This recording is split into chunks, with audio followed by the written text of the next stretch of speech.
চাইছো বলো তো? না, একদম না। প্রথম কথা হচ্ছে সবাইকে নমস্কার, শুভ সকাল। সিরিয়াস হবে না? হ্যাঁ, তো সিরিয়াস একদম না।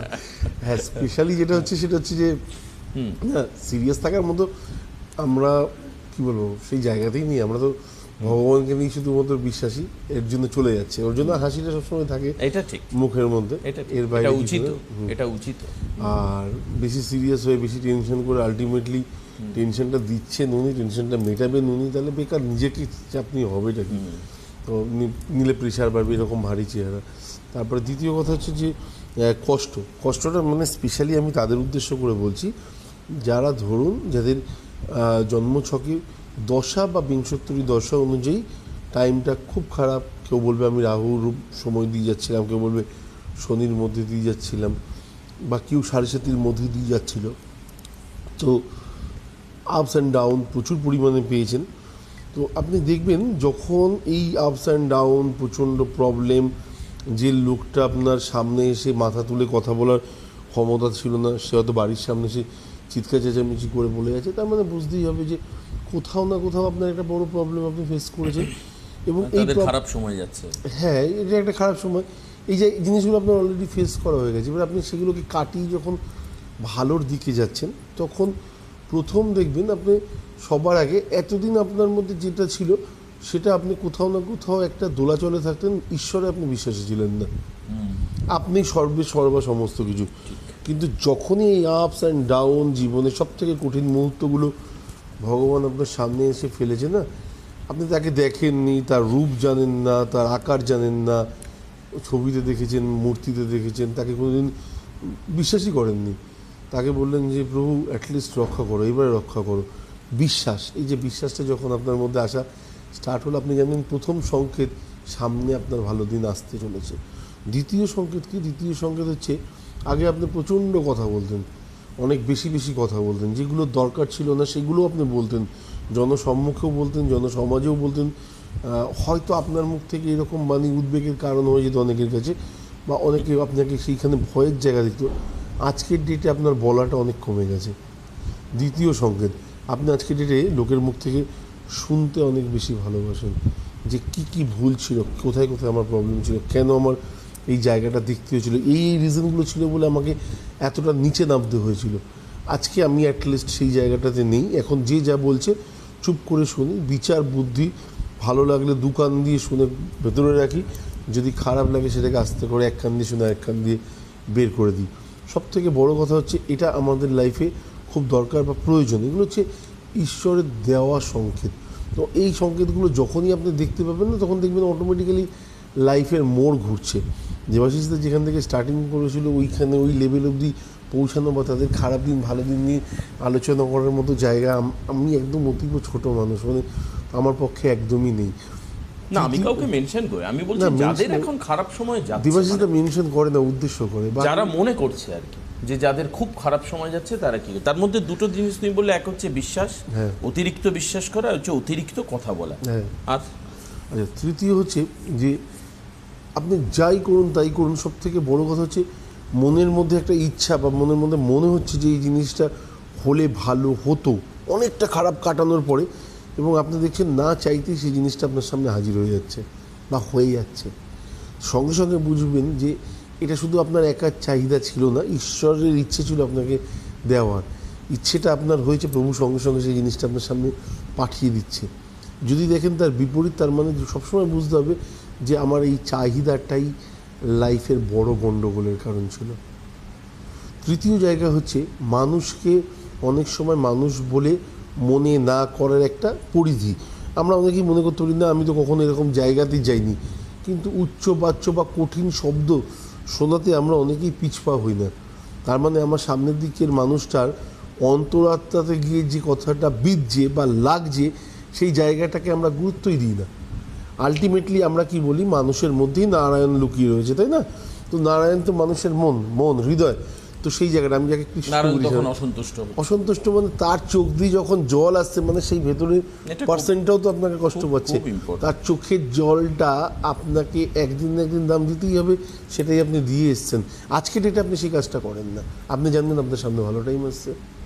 আচ্ছা, চারটে মোটামুটি গুরুত্বপূর্ণ জায়গা আমরা জানলাম যে এই পরিস্থিতিগুলো যখন তৈরি হবে তখন আপনি ভাববেন যে আপনার ভালো সময় আসছে, মানে সংকেত এগুলো আর কি। একদমই আসছে বা এসে গেছে বা অলরেডি শুরু হবে এরকম একটা একদম একদম একদম মেন ব্যাপার হচ্ছে এই জিনিসগুলো ছাড়া মানুষ কখনো বুঝতেই পারবে না। এই জিনিসগুলো প্রত্যেকটা মানুষ আমরা ফিল করি যখন খুব খারাপ টাইম থেকে কাটিয়ে যখন দেখি না এই জিনিসগুলো হচ্ছে আমার লাইফে। খারাপটা যেমন আগে থেকে বোঝা যায় যে ব্যবসার জায়গাতে আমার টাকা আসার কথা, টাকাটা ব্লকেজ হয়ে গেল, খারাপটা আরো ভালো আগে বোঝা যায় 2-1.5 মাস আগে থেকে বোঝা যায়। ভালোর ইঙ্গিতটাও পাওয়া যায় কম বেশি আস্তে আস্তে আস্তে আস্তে। যখন টাইম চেঞ্জ হয় তখন দেখবেন যে এই জিনিসগুলো অটোমেটিক্যালি আসছে। গ্রহগত সমন্বয় আমরা যে জিনিসগুলোকে বারবার জ্যোতিষীয় ভাষায় বলে থাকি যে আপনি কোনোদিন বিশ্বাসই করেননি আপনার লাইফে বা আপনার জন্মছকে অনেকগুলো সমস্যা আছে, সেই সমস্যা নিয়ে আপনি হঠাৎ কোথাও পৌঁছে গেলেন এবং আপনি সেই জিনিসগুলোর খণ্ডনও করালেন বা আপনাকে কেউ বাধ্য করালো সেই মুহূর্তে করানো। আপনি ভাববেন এটা আপনার লাইফের পঞ্চম একখানা সংকেত, যে জায়গা থেকে আপনি এতদিন বেরোতেই চাননি সেই জায়গা থেকে নিজের দায়িত্ব নিয়ে গিয়ে বেরোচ্ছেন বা কারোর হাত ধরে গিয়ে বেরোচ্ছেন। যার হাত ধরে বেরোচ্ছেন ভাববেন সেই মুহূর্তে আপনার পথপ্রদর্শক। তো লাইফের কিছু সমস্যা থাকবে, আচ্ছা মানে কাউকে একটা জীবনে গুরু হিসাবে পাওয়া যাবে বা গাইড হিসাবে পাওয়া যাবে, কাউকে কাউকে কাউকে এটা আমি পঞ্চম পয়েন্ট হিসাবে একদম কাউকে না কেউ পথপ্রদর্শক হিসেবে আপনার সামনে দাঁড়িয়ে যাবে। তার হাত না ধরে পা ধরার চেষ্টা করবেন, দেখবেন লাইফটা পরের যে সব প্রবলেমগুলো আছে না সেগুলো আপনার সামনেও দাঁড়াবে না, মানে দাঁড়ানোর শক্তিও পাবে না। তো এটা এই জিনিসগুলো আমি স্টেপ বাই স্টেপ বলছি, অবশ্যই মাথায় রাখার মধ্যে।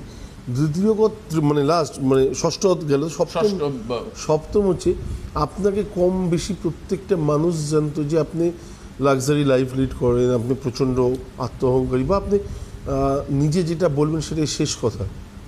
তো সেই জায়গা থেকে আজকে লাক্সারি লাইফ আপনার চলে গেছে, আপনি নর্মাল একটা মানুষ হিসেবে সবসময় সবার মাঝখানে নিজেকে তুলে ধরছেন, সব সময় নিজেকে প্রত্যেকটা মানুষের সাথে চেনানো শুরু করেছেন এবং যে মানুষগুলোকে একদিন আপনি যার ধার পাশ দিয়েও যাওয়ার ইচ্ছে ছিল না, এখন হয়তো তাদের সাথেও আপনি নর্মাল ওয়েতে কথা বলেন, খুব সুন্দরভাবে তাদের বোঝানোর চেষ্টা করছেন, কারণ বুঝে গেছেন যে লাইফের মেন উদ্দেশ্য ওই লোকটারও হয়তো কিছু প্রবলেম আছে, যে প্রবলেমগুলো আপনি ফেস করেছেন যার জন্য আজকে ওই লোকটা ওইখানে রয়েছে, তাকেও গুরুত্ব দিচ্ছেন বা তাকেও আস্থা দিচ্ছেন। এই জায়গাটা হচ্ছে বড় প্রাপ্তি জীবনে। এই জিনিসগুলো যখন আপনি নিজে থেকে করতে আরম্ভ করবেন না, অটোমেটিক্যালি দেখবেন লাইফের মোড়ও ঘুরছে, আপনি যে জায়গায় ছিলেন তার থেকে অনেক উঁচুতে উঠেছেন। সব থেকে বড় কথা, আগে ঘুমাতে গেলে হয়তো রাত্রিবেলায় ঘুমটা খুব ব্রেক হতো, এখন আপনি অনেক বেশি শান্তিতে ঘুমাতে পারেন। তাহলে যে 7টা পয়েন্ট তুমি বললে সেগুলো এরকম যে অন্যের উপরে বিশ্বাস আসতে শুরু করবে, এক, এবং অন্যের কথা তুমি বিশ্বাস করতে শুরু করবে, কোনো একটা সময় যে অবিশ্বাসের বাতাবরণ ছিল সেটা থাকবে না। দ্বিতীয়ত হচ্ছে তোমার অতিরিক্ত কথা বলা বা নিজেকে বেশি চতুর বেশি চালাক সেটা প্রতিপন্ন করার চাইতে বরঞ্চ তুমি অন্যের কথা অতিরিক্তভাবে শুনবে, 2 নম্বর পয়েন্ট। 3 হচ্ছে চাহিদা পূরণ হতে আস্তে আস্তে শুরু করবে তোমার, অর্থাৎ যেগুলো আগে একেবারে আটকে ছিল সেগুলো ধীরে ধীরে তার দরজা খুলবে, অল্প হলেও। আপনি মাথায় রাখবেন যেটা অল্প হলেও মানে থোড়া হ্যায় বাট সহি হ্যায়। প্রভু কখনো অল্প দেয় না, না প্রথম যদি আসে যখন তুমি একদম শূন্যতে দাঁড়িয়েছো সেখানে যদি অনেকটা মানে কিছু চলে আসে না, সেটা তোমার লাইফে অনেকটা। তো সেই জায়গা থেকে শুরু, সেটা ভেঙে মানে সেটা ভেবে কখনো মানে এই প্রাপ্তির প্রতি রেগে যাওয়া উচিত নয়, বসন্তুষ্ট হওয়া উচিত, সেটাই আপনাকে অনেক বেশি দেবে। গেল 3। 4 নম্বর হচ্ছে মানব জ্ঞান এবং গুরুত্ব, মানে মানুষকে মানুষ হিসাবে জ্ঞান করা, রেসপেক্ট করা বা গুরুত্ব দেওয়ার মানসিকতাও আপনার মধ্যে তৈরি হবে, যেটা এতদিন ছিল না সেটা তৈরি হবে।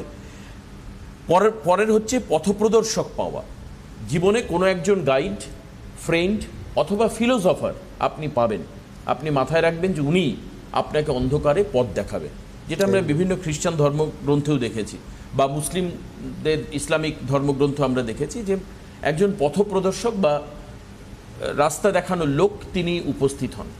আপনাদের ব্যক্তিগত জীবনে আমি শুনেছি কোনো দুর্ঘটনা অনেকে অল্পের জন্য বেঁচে যান, সেই ক্ষেত্রে এরকমভাবে পথপ্রদর্শক কোনো পশু হতে পারে, কোনো বিষয়বস্তু হতে পারে, যে কোনো কিছু হতে পারে। আমি দেখেছি যে একটি কুকুর রাস্তা দিয়ে যাচ্ছিল, তাকে মানে তার পেছনে দৌড়ে ব্যক্তি ওখান থেকে কুকুরটি যাতে রাস্তা দিয়ে চলে যায় সেই কারণের জন্য উনি গেলেন, কিন্তু হঠাৎ করে দেখা যাচ্ছে সেই ব্যক্তি আগে যেখানে দাঁড়িয়ে ছিলেন সেখানে একটা গাড়ি এসে বিরাট জোরে ধাক্কা মারল।